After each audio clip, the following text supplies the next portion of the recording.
Если вы выполняете вот все эти требования, предъявляемые к организму человека для нормального метаболизма, у вас не будет ни катаракты, ни глаукомы, ни отслоения сетчатки, ни каких-то других сложных глазных заболеваний.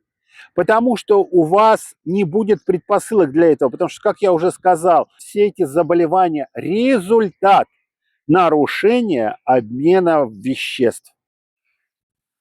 Добрый день, друзья! С вами Евгений Слогодский. Вы на канале «Зоркое зрение».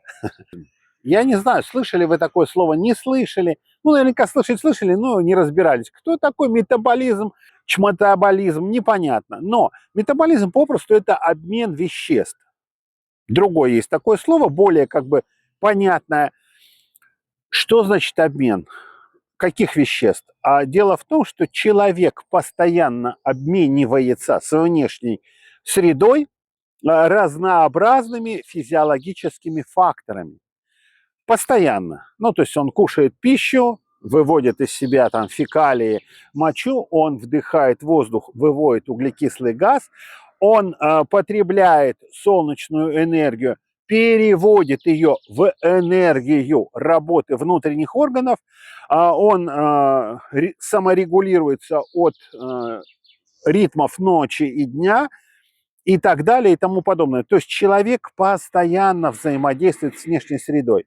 Ну и понятно, что как только такое взаимодействие вот это вот нарушается, не поступают нормально эти вещества. Они, ну, из внешней среды, да, потому что где нам их брать? Где нам брать эти белки, жиры, углеводы, кислород? Конечно же, во внешней среде. И вот как только этот процесс нарушается, он неполноценно происходит, у человека начинается резкое ухудшение здоровья.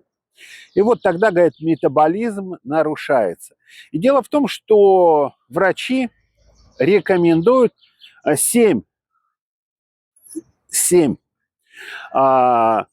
способов, да, поддержания метаболизма.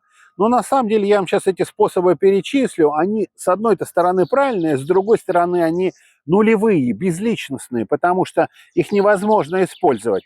То есть, как знаете, ходите больше по воздуху, больше двигайтесь там и меньше ешьте. Ну, понятно, что это бессмысленные рекомендации, и никого ни от чего они не избавят, потому что человек даже не знает, как меньше, чего больше, куда двигаться, как не двигаться. И вот я вам расскажу все-таки, как, почему и что нужно сделать, чтобы наладить этот самый метаболизм. Первое, что нам предлагают врачи для улучшения метаболизма, это нормализовать свое питание. То есть первое – нормализация питания. Но как его нормализовать? Если вы возьмете, посмотрите, как нужно кормить детей в детском саду, то увидите, что там есть и завтрак, и полдник, и обед, и после обеда, там после сна питание, еще и вечером питание, еще и перед сном там какой-нибудь кефир. Если вы возьмете один прием пищи, то увидите, что там есть первое, второе, третье, потом десерт и потом еще какой-нибудь компот, который это все запивает. Ну вот как вы думаете, что если вы съедите первое, ну, например, суп харчо, да, салат еще.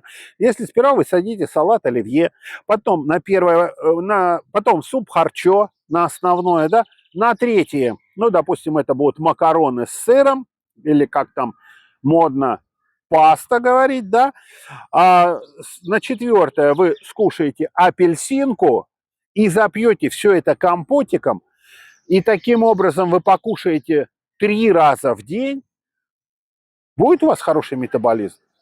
Конечно, не будет. Но нас так приучили. То есть на самом деле нас научили неправильно питаться, мы питаемся всю жизнь неправильно, метаболизм нарушается, и результатом нарушения этого метаболизма неправильное питание становится глаукома. Ну, как нужно кушать? Ну, кушать нужно просто меньше. Кушать нужно не кушать перед сном за 3 часа.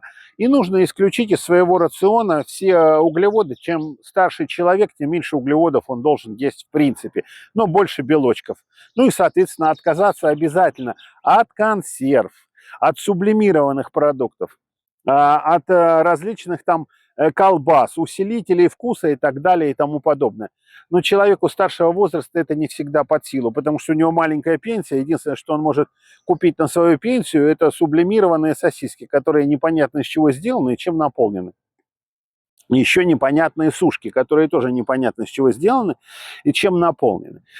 Но если даже человек старшего возраста просто будет в 3 раза меньше есть и на эти деньги будет покупать овощи, фрукты, свежие продукты, поверьте мне, его здоровье сильно улучшится. То есть нормализовать питание – это значит есть пищу реже, меньше и более здоровую. Для каждого это может быть по-разному, у каждого свои цели и задачи, но поверьте мне, если вы даже месяц будете меньше, реже и без сахара, без рафинированного масла, без консервов, без колбас кушать, вы уже за месяц очень сильно улучшите свой метаболизм. То есть улучшится у вас обмен веществ. Вы будете съедать меньше, а усваиваться будет больше. Будет усваиваться качественнее, и вот этот самый обмен веществ у вас будет происходить гораздо-гораздо лучше. А второе, что рекомендуют нам ученые, это понизить объем сахара и соли. Ну, это действительно верная, хорошая, правильная рекомендация. Почему? Потому что, ну, сахар – это углевод, причем углевод быстрый. От этого углевода ничего хорошего нет, только сахарный диабет. Поэтому если вы из своего рациона исключите сахар, вам будет лучше.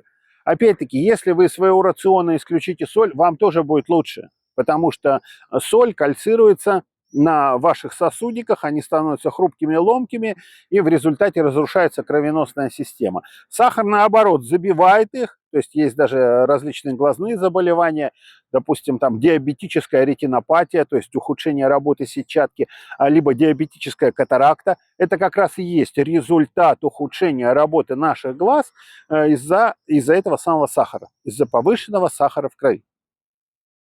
Поэтому понятно, сахар и соль надо убирать. Но вот когда дашь человеку рекомендацию, убери сахар и соль из рациона, он всю жизнь их ел, он всегда их ел, ну как он уберет? Конечно, нужно это делать поэтапно, постепенно, опять-таки переходя на натуральные продукты. Потому что чем больше вы кушаете разнообразных сублимированных продуктов с усилителями вкуса, со всякими пищевыми добавками, тем больше у вас потребность есть там сахар, вот эти усилители вкуса и так далее и тому подобное. Поэтому поначалу переходите на натурпродукты и минимализируйте количество соли и сахара. Ну и вообще сахар никогда за 3 часа до сна в принципе не кушайте. Третья рекомендация, которую дают врачи, это умеренное регулярное движение. Умеренное регулярное движение. Очень смешная рекомендация. Кто такая умеренная регулярная? Это умеренно до туалета от дивана дойти и обратно вернуться к телевизору? Или что такое умеренное? На самом деле я вам скажу, что такое умеренное и регулярное. Как минимум 2 часа в день вы должны ходить. То есть вы можете там не бегать, не прыгать, не быть спортсменом, не ходить на лыжах. Но 2 часа в день вы должны ходить. Если вы 2 часа в день не ходите, то у вас не будет никакого умеренного движения. Вот просто никак не будет. 2 часа вы должны находиться. Это самое простое. Также я рекомендую там использовать тренажеры дыхательные для того, чтобы вот этот процесс движения усилить. Потому что нужно, чтобы дыхание во время движения более активно работало. Чем вы активнее двигаетесь, тем сильнее, лучше работает дыхание. Но если вы просто ходите, дыхание слишком интенсивно не работает. А для того, чтобы был эффект мощный, то желательно, чтобы оно было более сильное. Поэтому берете дыхательный тренажер, например, Butterfly, который у меня идет в подарок к тренажеру МНОТ. И этим тренажером Butterfly там минут по 5, по 10 в течение дня 2-3 раза дышите. Это уже будет достаточно для того, чтобы усилить ваши ресурсы и ускорить, улучшить ваш метаболизм. Потому что, ну, допустим, та же самая катаракта, вот твердый хрусталик, что стал твердый и большой, да, вот те, кто про катаракту врачи рассказывают, у вас окаменел хрусталик. Что значит окаменел? Ну, там же живые клеточки, волокна. Ничего не окаменело, просто он забился вот этими солями, сахарами, вот этими консервантами, которые находятся в пище, усилителями вкуса, пищевыми добавками, забился и не выводится. А почему не выводится? Ну, потому что нет обмена веществ, нету этого нормального метаболизма. Как только вы улучшаете метаболизм, у вас сразу нормальный стал хрусталик. Ну, все тут же, все очень просто, ничего сложного нет. С глаукомой та же самая история. Следующий важный фактор, который нам рекомендуют врачи, четвертый, отказаться от вредных привычек. Ну и обычно под вредной привычкой что мы понимаем? Ну, мы понимаем там сигареты, алкоголь, да, ну там какие-то привычки вредные, страшные, там наркотики. Но а все остальное мы и не воспринимаем как вредные привычки. То есть тот же самый сахар, тот же самый чай, тот же самый кофе, тот же самое лежание на диване, ничего не делание, смотрение телевизора. Мы же это не воспринимаем как вредную привычку. Поэтому нужно понимать, что значит отказаться от вредных привычек. Это значит, по сути, нужно поменять свой образ жизни. Вы же их должны чем-то заместить. Потому что когда человек вот бросает курить, ему что-то хочется, он там то конфетку съест, то там какой-нибудь сухарик сгрызет. То есть ему надо чем-то замещать. А когда вы от многих привычек отказались, вам же их тоже надо замещать чем-то. Поэтому вам нужно заместить своим мышлением, своим образом жизни. То есть нужно перейти на другой образ жизни, более активный, более интенсивный. Возможно, завести новых друзей, ходить там в парк, познакомиться, сходить там на танцы, с кем-то пообщаться, возможно, в шахматный клуб и так далее и тому подобное. То есть вы не должны закисать. Вы не должны закисать, вы должны что-то делать активное и вообще-то коренным образом менять свой образ жизни. Вот что значит избавиться от вредных привычек. Пятым фактором, который нам называют врачи, является сон не менее 7 часов в сутки. Но на самом деле по поводу сна тоже не все так просто, потому что сон – это один из основных факторов, насколько вы нормально себя чувствуете на следующий день. Например, если вы легли поздно, встали тоже поздно, либо наоборот рано, не выспались, либо переспали, то потом в течение дня вам неохота заниматься там каким-то активным созидательным трудом, у вас не работает голова, а вам сложно избавиться от этой вредной привычки, вы наоборот хотите там либо сигаретку, либо чайку с сахарком, и второй день вы тоже угробили, а тот день повел за собой третий, четвертый, и так один раз вы не выспались нормально, или переспали, и у вас вся неделя пошла на смарку, и вам потом сложно восстановиться. То есть уходит реально неделя. Вот все знают, что не за один раз проходит эта нехватка сна. Поэтому, во-первых, спать нужно ложиться до 11, лучше часов в 10. Это раз. Во-вторых, желательно днем, чтобы вы хорошо поспали, вам позаниматься какой-то физической нагрузкой. Но если вы уже начали ходить по 2 часа в день, вы можете как раз один из этих часиков походить перед сном. Тем самым вы хорошо уснете, можно душик принять, холодный, контрастный, горячий. Это еще лучше у вас будет сон. И, соответственно, не досыпайте. То есть, если вы проснулись, спать не хочется, то просыпайтесь. Если вы нормально поработали, если вы вовремя уснули, да, за 3 часа до сна обязательно не кушайте, потому что вы не сможете нормально спать, у вас будет нарушен тот же самый обмен веществ ночью. Потому что если вы за 3 часа до сна что угодно покушали, у вас будет слишком много инсулина. Инсулин блокирует гормон восстановления, соматотропин так называемый, и у вас не будет восстановления во сне. Вы не восстановитесь, вы плохо себя будете чувствовать. Ложиться часов в 10 нужно потому, чтобы у вас успела печень переработать все токсины и с утра от них освободиться. Соответственно, утром после сна вам желательно выпить стакан горячей, остывшей кипяченой воды. Не сильно остывшей, но чтобы горячая была, чтобы освободить печень с утра. Таким образом, если вы получите такую привычку, у вас очистится печень, вы будете себя хорошо чувствовать, сон даст свой результат, и у вас наладится, опять-таки, тот же самый обмен веществ. Я вам рекомендую, вы можете поспать днем, даже, может, не рекомендую, а может быть, даже настаиваю, и не обязательно час-два. Достаточно 20 минут поспать, потому что если вы переспите, тоже будет леновато, соновато. Минут 20-30 вы вполне выспитесь, вы можете даже 2 раза так поспать.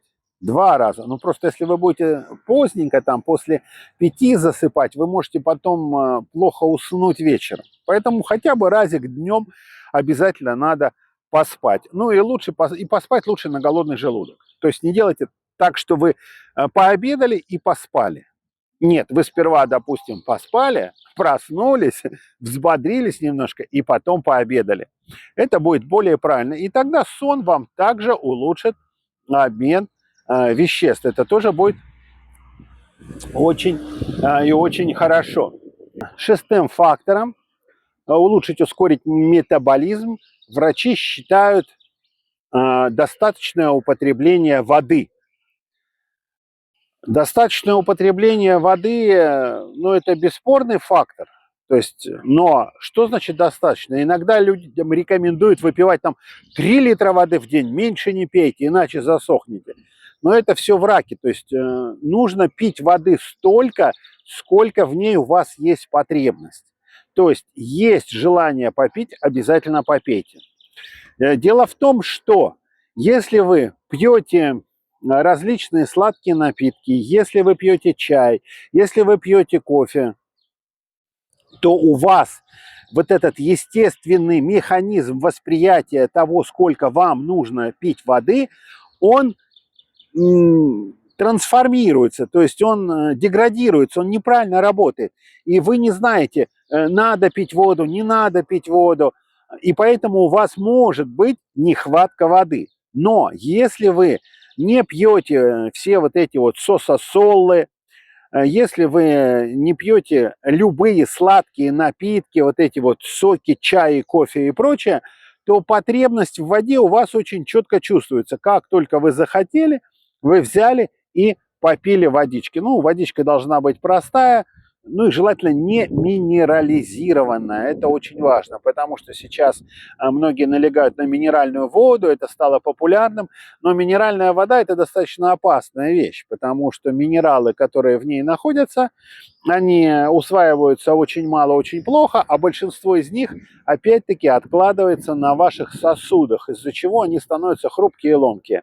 Поэтому минеральную воду лучше вообще не пить, пейте обыкновенную, чистую, простую воду, ну, либо фильтрованную, либо бутилированную, ну, либо дистиллированную, если у вас есть дистилляторы, и вы это делаете. То есть, чтобы она была чистая. Это может быть также родниковая вода, если вы набираете из родника, тоже очень-очень хорошо. И последним, седьмым фактором врачи называют солнечные лучи и свежий воздух. Честно говоря, для меня удивительно, что эти два фактора они называют, потому что очень давно врачи ничего об этом не говорили. Кроме того, обычно у человека с плохим зрением всегда говорят, что ой, там солнечный свет, это плохо для глаза, он там спазмирует, при глаукоме нельзя будет у вас там какая-нибудь спазм будет, у вас будет приступ глаукомы. При катаракте нельзя тоже, но на самом деле все это ложь. Человек миллионы лет жил под солнцем, миллионы лет эволюции, то есть он вырос под солнцем. Все клетки кожи человека воспринимают солнечный свет, и это часть, вообще наибольшая, сильнейшая часть метаболизма, это восприятие человеком солнечного света. Потому что когда солнечный свет попадает в глаза, вы должны понимать, что мы не картинку сперва воспринимаем, а сперва у нас вот этот вот лучик солнечного света попадает в эпифиз, в гипофиз, в гипоталамус, то есть не доходя еще до картинки, до коры головного мозга.